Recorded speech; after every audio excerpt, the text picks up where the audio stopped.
All right, guys, welcome to Kwame Affair Global, actually on TikTok, and then on YouTube, it's Kwame Affair Exclusive, Facebook, it's Kwame Affair, and then any of the social media you can think of. But today, there have been the latest research, but before that, I want to take you back to the latest development with regards to the Niger coup. So the junta is actually asking for 3 additional years to put its house in order. I don't know if ECOWAS is actually going to give this 3 years. Of course, ECOWAS last week also met in Ghana. I'm talking about the various defense ministers. They met in Accra, and they were basically talking about the way forward for the coup, as to whether the junta is going to allow ECOWAS to come in and then have a negotiation with them, or ECOWAS would have to resort to its last resort, which is through military intervention. So now, this was a message from Dominic Nitiwul, who happens to be Ghana's defense minister. He was telling all of us that it is important for the military to be loyal to ECOWAS, that is one. And then again, all of us would have to appreciate the fact that the whole of ECOWAS is with the military. So they should be able to get ready to ensure that the democracy is actually restored. So that was the message he was giving to the military, and he also charged them that anything they need, it should be possible, or they should ask from their government, and definitely they will get it. And so for ECOWAS, it's actually been preparing to ensure that it puts its house together, especially if it comes to the last resort, which is a military intervention. It could resort to the military force of the various countries that makes ECOWAS, who are in line or in sync with the decision they are trying to take. Of course, you would have to know that Niger, Mali, and then Burkina Faso, they can't be part of this particular decision. Now, there is a latest research which I want to share with you, and that is the reason why I'm actually doing this video. It's some information that is coming from Global Info Analytics, and they did a research about how Ghanaians are reacting to the Niger coup. So in the research, they did a research in 16 regions, and in the 16 regions, they targeted a population of 1,618. If you are dividing 1,618 by 16 regions, you will get 101 point some figures. So I'm taking it as in the 16 regions, they spoke to about 101 points, something. So 101 people who responded that they really don't want Ghana's military to intervene in the coup. So they gave a percentage of 52%. So 52% Ghanaians don't want Ghana's military to intervene in the Niger coup. So what that means is Ghanaians themselves wouldn't be happy if our military is going to intervene in the Niger coup.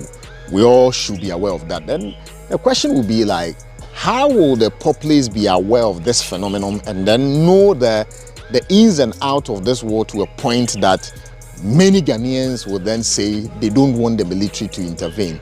I guess people are gradually becoming discerning, and for me, it is a plus, because when you have your population not supporting an intervention either from the presidency, either from parliament, I don't know if it's later taken to parliament where there would have to be a decision on it, the parliamentary votes will reflect what Ghanaians are saying. So we wait to see. As of now, ECOWAS are still opening chapters for negotiation. I'll still go back into the research. In the research, it's also reached that 76% of Ghanaians are of the view that the coup which has happened in 3 West African countries have been due to bad governance. Out of the 76, you have 17 also saying they don't share in that view that bad governance led to the coup. And you have about 7% saying they have no opinion. Now, there is a point that is so much interesting that I want us to dwell on and talk about. Now, you had about 49% saying that they do not think coup is the way to go. So we have 49% of Ghanaians saying that they don't think coup is the way to go. And then you have about 43% of Ghanaians saying they disagree. So now, having 49% of Ghanaians saying that they don't think coup is the way to go, and then having 43% of Ghanaians saying they disagree with those who are saying coup is not the way to go. So it means you have about 43% of the Ghanaian population who feel that at this point in time, there should be a military intervention, or to their conscience, they feel the military intervention is not wrong per what is happening in that country. So if it's been a matter of bad governance, if it's been a matter of what they are equally going through, of course, for believers of democracy, many of them would say that coup is not the way to go. And so through our history, the coups we've seen in Ghana before 1992, all of our experiences will tell us that the coup didn't help as such. Many of the challenges we saw that led to even June 4th, the corruption, the nepotism, and all that, they are even replicating themselves up till to date. So it makes people feel that coup is not the way to go. We should still find a way of redefining democracy to suit our current social context. So when you talk about coup, people are not really in sync with coup. And of course, for our mothers in market circle, when you talk about coup, I mean, you know the excesses of Ghana's coup. And so anytime you talk about it, not so many people will want an intervention through a military means. But then again, having 43% of Ghanaians saying that they disagree with those who are saying that they do not want a coup, it means the 43% of Ghanaians really want coup. And to have a population and a percentage of the population saying that, it means all of us should be mindful of what is happening, which then means that they also think that the democracy we are practicing within the Ghanaian context hasn't been beneficiary. What that means is, how have the general populace benefited from democracy in terms of fair share of our resources, in terms of infrastructure development, in terms of access to quality health service, in terms of access to quality education, in terms of access to a whole lot of things? The question will be, how has democracy helped Ghana and the ordinary Ghanaian on the street? Of course, I will still go back to unemployment levels, where the third quarter of the 2022 statistics that came from Ghana Statistical Service indicated that 1.5 million Ghanaians had no training, were unemployed in 5 regions.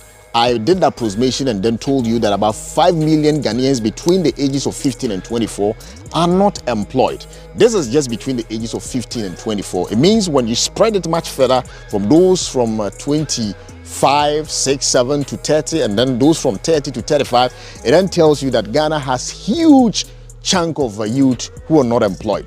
Now, what that means is, you see, anytime somebody wants to take an intervention, he looks out for the vulnerable people.